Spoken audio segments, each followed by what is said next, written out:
आज जो है हम दो टॉपिक क्लियर करेंगे। एक है हमारे पास कार्ड व्यू एंड नेक्स्ट है हमारे पास इमेज व्यू। और उससे है कि हम इमेज व्यू को सर्कल में कैसे कर सकते हैं। ये ठीक है, ये तीन टॉपिक हम क्लियर करेंगे आज। जो हमारे पास फर्स्ट टॉपिक है कार्ड व्यू। मेरी आवाज़ आ रही है सबको? जी सर। जी सर, ओके। आ रही है। जो हमारा फर्स्ट टॉपिक है वो है कार्ड व्यू। अब कार्ड व्यू क्या होता है, मैं ऐसी डिटेल से बताता रहूँ फ़ायदा नहीं है। सबसे पहले मैं आपको दिखाऊंगा कि कार्ड व्यू एक्चुअली होता क्या है।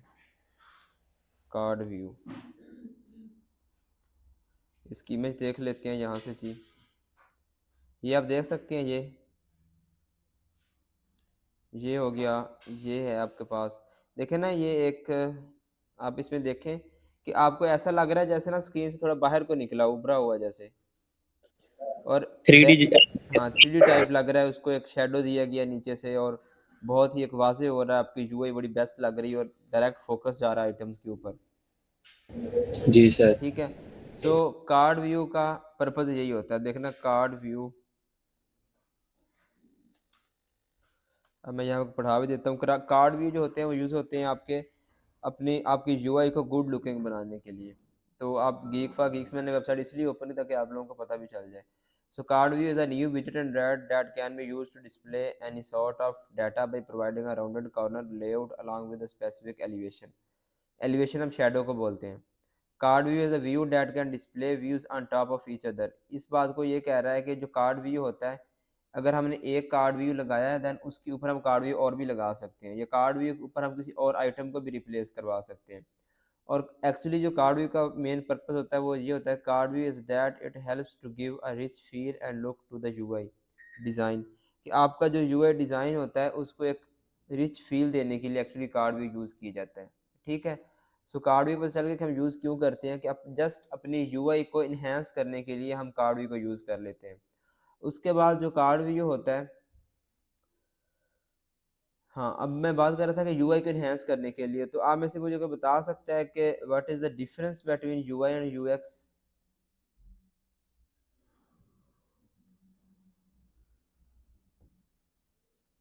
Difference between UI and UX कोई बताए मुझे। सर यूआई होता है वो यूज़र इंटरफेस होता है, और यूएक्स जो होता है वो यूज़र एक्सपीरियंस होता है। ये वैसे तो दोनों ही डिज़ाइनिंग के क्रूशल पार्ट्स हैं, लेकिन जो यूज़र इंटरफेस होता है वो हम इंटरेक्टिव एलिमेंट्स या विजुअल्स के लिए यूज़ करते हैं, जिनके इसके हमारा गोल होता है कि हम इजी बना सकें यूज़र के लिए किसी भी चीज़ को, यानी कि उसके लेआउट वगैरह को। लेकिन वो यूज़र एक्सपीरियंस में आ जाएगा, अगर इजी वाली साइड पे यूजर जाएंगे तो वर्ड एक्सपीरियंस यूज़। वो ओवरऑल एक्सपीरियंस होता है यूजर का इंटरेक्ट करते वक्त प्रोडक्ट के साथ, कि वो स्मूथ है, एफिशिएंट है और सेटिस्फाई है, कैसा फील कर रहा है, जी, इनके बिल्कुल ऐसी बात है। फीलिंग। जो यूआई होती है, जो भी चीज़ आपको नज़र आ रही है, जो भी ऑब्जेक्ट आपको नज़र आ रहा है, फ्रंट एंड उसका जो डिज़ाइन नज़र आ रहा है, वो आपका यूआई है। लाइक आपको मोबाइल की स्क्रीन पे व्हाट्सएप की चैट शो हो रही है, तो आपकी वो यूआई है। और आपने एक बंदे को मैसेज करना है, उस मैसेज करने का जो एक्सपीरियंस है आपका, वो आपका यूएक्स है। मीन के कोई भी काम या कोई भी एक्शन को परफॉर्म करें, जो एक्सपीरियंस होता है वो यूज़र एक्सपीरियंस होता है, कि वो कितना ईजिली आप उसको परफॉर्म कर रहे थे, कितनी बैडली परफॉर्म करते हो।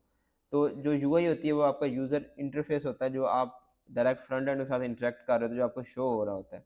सो उस यूआई को इंक्रीज़ करने के लिए हम क्या यूज़ करते हैं, कार्ड व्यू यूज़ करते हैं। देन इमेज व्यू, आपको नाम से पता चल रहा होगा कि इमेज को लगाने के लिए हम इमेज व्यू यूज़ करते हैं। नेक्स्ट वो वैसी टॉपिक है। सो मैं अब इसके कोड की तरफ आता हूँ।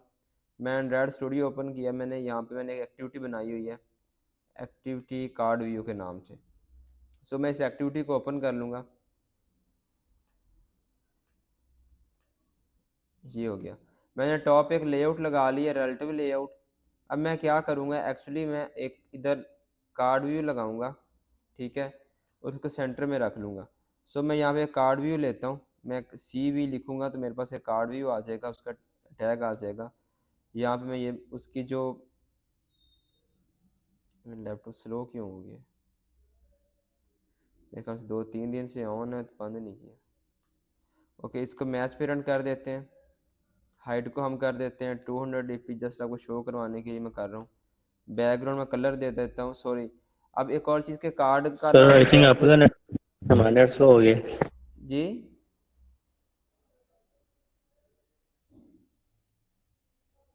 सॉरी, आपकी आवाज़ नहीं आ रही थी।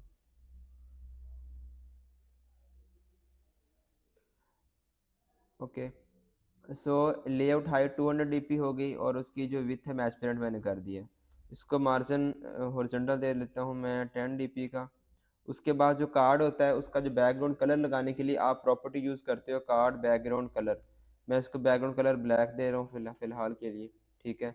देन कार्ड की जो कॉर्नर रेडियस होते हैं उसके लिए आप यूज़ करते हो कार्ड कॉर्नर रेडियस। तो मैं ये दे देता हूँ 15 डीपी फॉर एग्जाम्पल। ये 15 डीपी राउंड हो गए। अगर मैं यहाँ पे 30 डीपी करता हूँ तो ये 30 डीपी राउंड हो जाएंगे। अगर मैं यहाँ पे 100 डीपी करता हूँ तो ये 100 डीपी राउंड हो जाएगा, ठीक है। सो मैं यहाँ पे 12 डीपी राउंड किया तो 12 डीपी ये राउंड हो गए। देन मैं इसके लिए एक प्रॉपर्टी यूज़ करूँगा। मैं अब इसको फिलहाल सेंटर एंड पेरेंट कर देता हूँ जल्दी से सही से शो हो जाए। तो ये सेंटर में आ गया, ठीक है। एक और प्रॉपर्टी होती है इसके लिए शेडो देने के लिए कार्ड एलिवेशन। तो मैं कार्ड एलिवेशन यूज़ करूँगा और मैं देता हूँ 10 डीपी। तो अब इसको 10 डीपी नीचे से शेडो आ जाएगा, ठीक है। मैं इसको यहाँ पे क्लोज़ करता हूँ, इसका मैं कलर चेंज करता हूँ तो आपको वो शेडो सही से फिर शो होगा।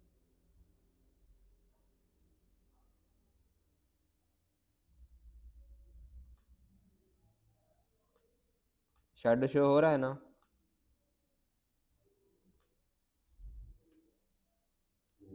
शेडो शो हो रहा है सबको? जी सर।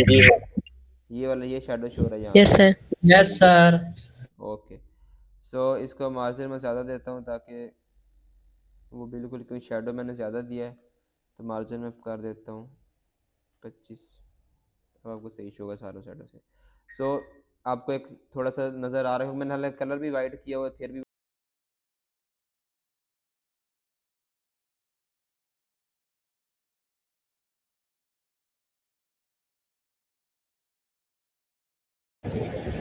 सर आपकी आवाज़ नहीं आ रही।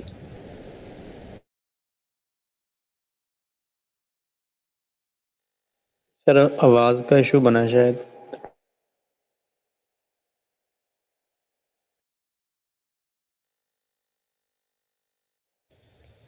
सर बोलेंगे तो आवाज आएगी। बस ठीक है। हेलो, मेरी आवाज़ आ रही है अभी? आ रही है सर। आपकी आवाज सुनने के लिए लोग तरस गए हैं। ये कौन बोल रहा है? अब बोलो।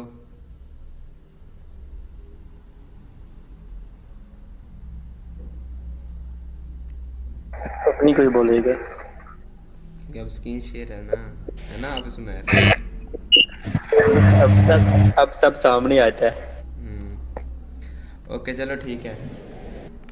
अब मैं आपकी कार्ड एलिवेशन भी क्लियर होगी, आपका कार्ड बैकग्राउंड कलर भी क्लियर हो गया, उसके बाद कार्ड कॉर्नर रेडियस भी क्लियर हो गया। सो नेक्स्ट अब एक और चीज़ आती है कि जो आपका कार्ड व्यू होता है उसका जो चाइल्ड लेआउट होती है, जस्ट चाइल्ड जो आइटम्स होते हैं वो एक हो सकता है। मीन कि एक कार्ड व्यू के अंदर आप जस्ट एक चाइल्ड बना सकते हो। सो अगर मैं ये करना चाहूँ कि मेरे पास ये जो सारी स्क्रीन ये कार्ड है, इस कार्ड के अंदर मैं एक लॉगिन स्क्रीन बनाना चाहूँ, लॉगिन स्क्रीन का डिज़ाइन बनाना चाहूँ, तो फिर उसके अंदर तो मेरे पास एड टेक्स्ट भी होता है, टेक्स्ट भी होता है, उसके बाद बटन भी होते हैं, लीनियर लेआउट भी होती है, सब कुछ हो सकता है। तो वो मैं सारा डिज़ाइन इस कार्ड व्यू के अंदर नहीं कर सकता। सो मुझे वो, क्योंकि कार्ड व्यू का जस्ट एक चाइल्ड होता है, सो मैं क्या करूँगा, कार्ड व्यू के अंदर मैं एक रिलेटिव लेआउट ले लूँगा और उस रिलेटिव लेआउट के अंदर सारा डिज़ाइन करूँगा। लाइक मैं यहाँ पे एक रिलेटिव लेआउट ले लेता हूँ, उसको मैं कर देता हूँ मैच पेरेंट रैप कंटेंट, और ये हो गई। और फिर मैं इसके अंदर सारा डिज़ाइन कर दूँगा। अब मेरे पास एक डिज़ाइन बना पड़ा है इधर एक्टिविटी मेन में लॉगिन वाला, तो मैं यहाँ से उस डिज़ाइन को कॉपी करूँगा।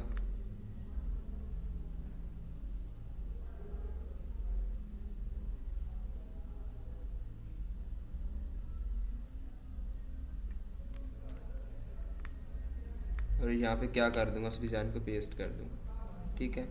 देन यहाँ पे आके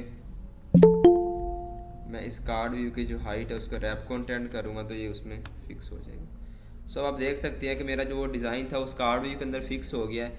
लेकिन अगर मैं इस रिलेटिव लेआउट को ख़त्म करता हूँ, मैं अब इस रिलेटिव लेआउट को ख़त्म कर रहा हूँ तो सारा डिज़ाइन ख़राब हो गया, ठीक है। मैं इनको जो कार्ड था वो वैसे ही इधर पड़ा हुआ है, इधर से मैं इसको एक मिनट मुझे क्लोज भी करने दें।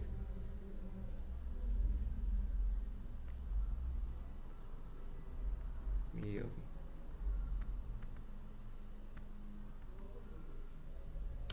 ये होगी। सो देखिए सारा डिज़ाइन ख़राब हो गया ना आपका। क्यों? क्योंकि कार्ड व्यू की जो चाइल्ड लेआउट होती है वो जस्ट कितनी होती हैं? एक होती है। सो हम क्या करेंगे कि एक चार्ट देखिए, अब मैं अगर इसको क्लोज करके आपको दिखाऊं ना, तो ये देखें कि अब इस कार्ड व्यू की एक ही चाइल्ड लेआउट है, वो कौन सी है? Relative layout. सो एक कंपोनेंट के अंदर देन हम डिफरेंट कंपोनेंट रख के फिर हम डिज़ाइन करते हैं। अब इसके अंदर जो ये टेक्स्ट व्यू है या एड टेक्स्ट हैं या फॉरगेट पासवर्ड बटन जो भी है, ये सारे चाइल्ड किसके हैं? इस रिलेटिव लेआउट के हैं।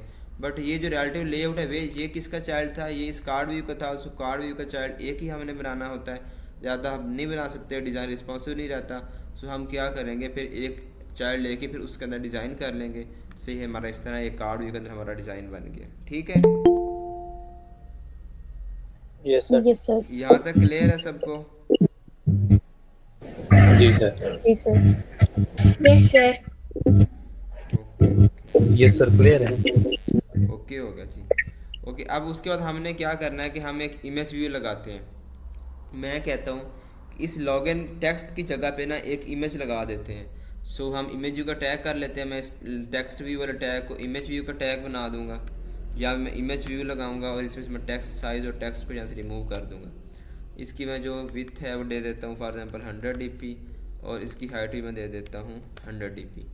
अब ये तो उसने साइज़ तो अपनी जगह तो उसने ऑक्यूपाई कर ली, बट इसके अंदर इमेज अभी शो नहीं हो रही। तो इमेज शो करने के लिए हम इमेज व्यू के अंदर लिखते हैं सोर्स का एट्रीब्यूट, देन हम उस इमेज का नाम देते हैं जो ड्राइबल के अंदर हम रखते हैं, पेस्ट करते हैं। तो वो इमेज यहाँ पे आ जाए, तो वहाँ पे अब हमें इमेज शो हो जाएगी। सो मैं इसका एक बैकग्राउंड कलर लगा कर आपको दिखा देता हूँ कि इमेज जो होती है, अगर हम इमेज व्यू का टैग यूज़ करते हैं तो वो स्केयर टाइप में इमेज आती है। ठीक है, अब देखिए अब ये स्केयर टाइप में है, लेकिन अक्सर आपने देखा होगा लॉगिन पेज या प्रोफाइल जितनी भी होती है सारी इमेज कौन सी होती हैं? वो सर्कल टाइप की होती हैं। सो अब इमेज को सर्कल टाइप बनाने के लिए हमारे पास एक टैग होता है सर्कुलर इमेज व्यू या शेपेबल इमेज व्यू। सो अभी उसके लिए फिर हमें डिपेंडेंसी ऐड करना पड़ती है ग्रेडल के अंदर, बट अभी हम वहाँ तक पहुँचे नहीं हैं। सो उससे पहले मैं आपको एक और मेथड बता देता हूँ। अगर आपको फ़िलहाल के लिए ज़रूरत होगा अपने इमेज को करना हो सर्कल फॉर्म में करना, तो कैसे करोगे? सो उसके लिए समझ लें एक जुगाड़ या और तो कुछ नहीं है, ये एक लॉजिकल चीज़ हो सकती है, आप इसको कह सकते हैं। मैं यहाँ पे ना एक कार्ड व्यू ले लेता हूँ।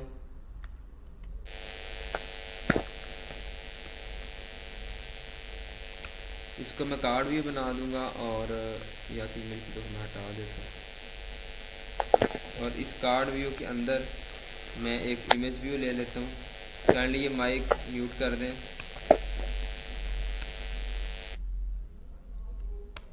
और इस सोर्स इमेज में मैं वो दे देता हूँ img इमेज, और ये हो गया। और मैं इस देखें एक मैंने कार्ड व्यू लिया, उसकी मैंने विड्थ दी 100 dp, उसकी मैंने हाइट दी 100 dp, और उसको मैं कॉर्नर रेडियस दे दूंगा, उसका हाफ दे दूंगा। जितनी उसकी फिक्स मैंने हाइट और विड्थ उसकी इक्वल रख दें और उसका रेडियस उसका हाफ कर दें, तो वो स्केल टाइप गोल मतलब सर्कल टाइप बन जाएगा। और इमेज व्यू की आपकी जो स्केल टाइप है उसको क्या कर दें, सॉरी स्केल जो टाइप है उसको आप सेंटर कर दें, सेंटर क्रॉप पोस्ट भी कर दें। तो अब आप देख सकते हैं कि वो आपकी इमेज सेंटर मतलब कि सर्कल फॉर्म में हो गई है। वो क्यों सर्कल में हुई है? क्योंकि आपने एक कार्ड व्यू यूज़ किया है, उस कार्ड व्यू का आपने विथ 100 dp रखी है, हाइट 100 dp रखी है, उसका रेडियस 50 dp किया है। क्योंकि उसकी हाइट और विथ 100 dp थी, जब रेडियस 50 dp करेंगे तो वो खुद ही सर्कल बन जाएगा। जैसे सर्कल बनेगा तो उस कार्ड व्यू के अंदर आपने इमेज व्यू लगाया और उसकी विथ और हाइट आपने मैच पेरेंट की है।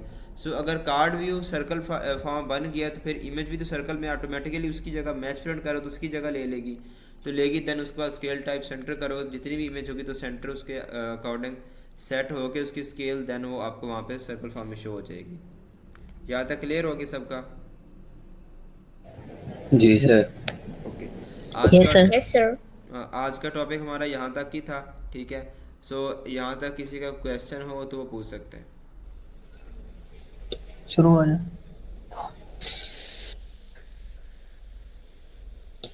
सर। ये कार्ड भी दोबारा रिपीट कर दें। यहाँ ये वाला यस सर। ओके, ये वाला मैंने कार्ड व्यू इसलिए यूज़ किया है क्योंकि देखें एक ना अगर आपने इमेज को सर्कल फॉर्म में करना हो तो आपके लिए एक शेप इमेज व्यू या सर्कुलर इमेज व्यू होता है। टैग होता है, तो वो फ़िलहाल हम नहीं यूज़ कर सकते क्योंकि उसके लिए हमें डिपेंडेंसी ऐड करना पड़ती है ग्रिडल के अंदर जाके। बट फ़िलहाल हम वहाँ पे पहुँचे नहीं हैं, तो उस चीज़ को कवर करने के लिए फ़िलहाल अगर आप ये करना चाहें तो उसके लिए मैंने आपको जस्ट एक समझने की एक्स्ट्रा चीज़ बताई है कि आप कार्ड व्यू ले लें या आप लीनियर लेआउट ले लें, कुछ भी ले लें, आप उसको फिक्स हाइट और विथ फिक्स रख दें इक्वल करके, देन उसका बैकग्राउंड में रेडियस दे दें। ये सिंपल अगर कार्ड व्यू तो उसके वैसे कार्ड का नहीं रेडियस उसके हाफ करके दे दें। जैसे उसका हाफ देंगे विड्थ और हाइट का, तो वो ऑटोमेटिकली सर्कल फॉर्म में आएगी। देन उस कार्ड व्यू के अंदर या उस लीनियर लेआउट के अंदर उस किसी भी व्यू के अंदर एक इमेज व्यू लगा लें, फिर उसको मैच प्रिंट करेंगे तो वो सर्कल फॉर्म बन जाएगा।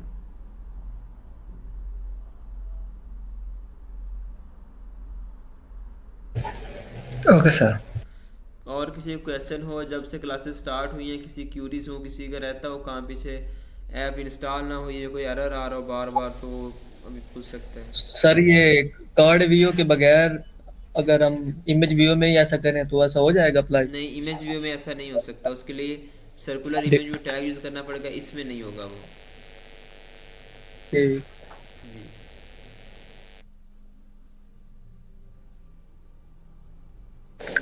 सर वो बता दे बिलियो स्टैक से एमुलेटर कैसे कनेक्ट करते हैं एंड्रॉइड से? कौन सा?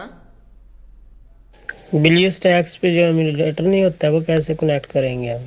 जो ब्लू स्टैक पे था वो आप इधर से क्रिएट कर लेना, ये इधर से वो तो उसके ऊपर आपको इंस्टॉल कर वो तो उसमें ऐप इंस्टॉल करोगे तो वे उसमें जा पहले इधर से बिल्ड बनाओगे, फिर ऐप उसमें जाकर इंस्टॉल करोगे देन होगा। तो आप यहाँ पे आए डिवाइस मैनेजर पे, यहाँ प्लस बटन पे क्लिक करें और क्रिएट वर्चुअल डिवाइस कर लें।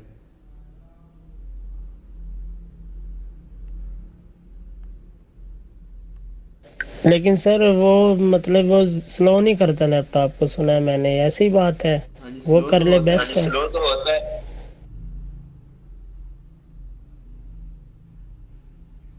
तो फिर आप उसके लिए ये तरीका होता है कि आप यहाँ पे आएँ, इस बिल्ड पे क्लिक करें। अभी मैंने इसको रन नहीं किया है शायद प्रोजेक्ट को, जो भी है नहीं, हाँ ठीक है। इस बिल्ड ऐप बंडल पे हैं, देन बिल्ड एपीके पे करें, तो ये थोड़ा सा टाइम लेगा। यहाँ पे आपका 1 मिनट, ये अब ग्रेडल बिल्ड हो रहा है, थोड़ा सा टाइम लेगा। देन यहाँ पे नीचे ऑप्शन है लोकेट का, उस लोकेट पे क्लिक कीजिएगा तो देन वो आपकी एक बिल्ड बन जाएगी। वो बिल्ड आपके उधर स्टोर, उसको कॉपी कर किसी जगह पे किसी फोल्डर में स्टोर कर लीजिएगा। स्टोर करके देन उसको वो अपने उस एमुलेटर में जो आपका ब्लू स्टैक जो भी है उस पर जाके उसको इंस्टॉल कर लीजिए तो ओपन हो जाएगी। लेकिन वो इस तरह रन टाइम पे बार बार आप नहीं कर सकते, यानी कि live okay sir, thank you. और किसी का क्वेश्चन हो? सर उस दिन मैंने वो आपसे उस दिन भी कहा था, आपने कहा था सर मुझे ना, फिर शायद आपने वो देखा नहीं है। मैंने ना वो मोबाइल भी कनेक्ट हो जाता है, तो ऐप के साथ जो प्ले बटन है इसको करता हूँ, लेकिन वो ऐप मोबाइल में शो नहीं होती। शो क्यों नहीं होती मतलब सर वो मोबाइल में आ ही नहीं रही है ऐप। ये जो प्ले बटन है ये लोडिंग होती रहती है, खत्म हो जाती है, वो नीचे ऑप्शन भी आता है, लेकिन वो मोबाइल में शो नहीं हो रही है ऐप।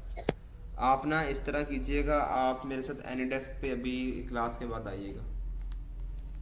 ब्रदर वो इसका ये इशू होता है कि ना यार, एक मिनट चुप करो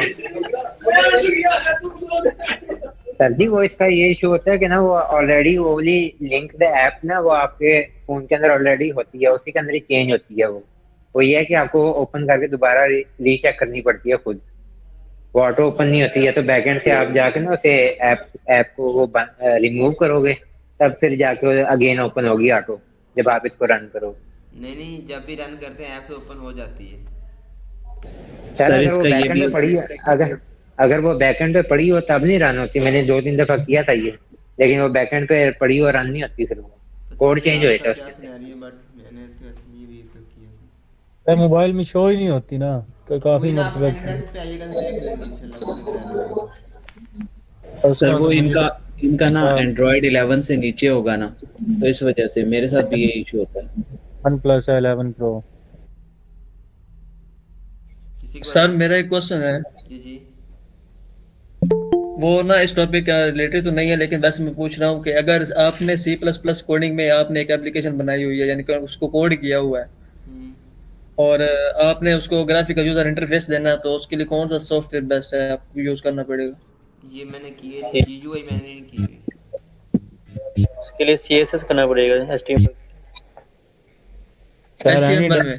जी मुझे तो मेरे ख्याल से मैंने तो नहीं की, मैंने हमें यूनिवर्सिटी में नहीं पढ़ाई गई थी, तो मेरा उसमें कोई एक्सपीरियंस नहीं। सर एनी ठीक, डेस्क थैंक यू। उसका नहीं पता, उसको बता दें। और किसी को क्वेश्चन? ये सर, ये जो भाई कह रहे थे अभी कि मेरा इशू आ रहा है, ऐप ओपन नहीं हो रही, उन्होंने कहा था कि ना मेरी iOS 11 प्रो है, तो वो तो आईफोन के अंदर तो होगी नहीं क्योंकि एंड्रॉयड यूज कर रहे हैं हम, एंड्रॉयड तो iOS होता ही ये नहीं है। आई वन प्लस है, वन प्लस ये एंड्रॉइड वर्जन 14 से भी अबव है। अच्छा अच्छा। ओके। मतलब रन का नहीं कहा, मैंने कहा था मोबाइल में ऐप आ ही नहीं रही उसमें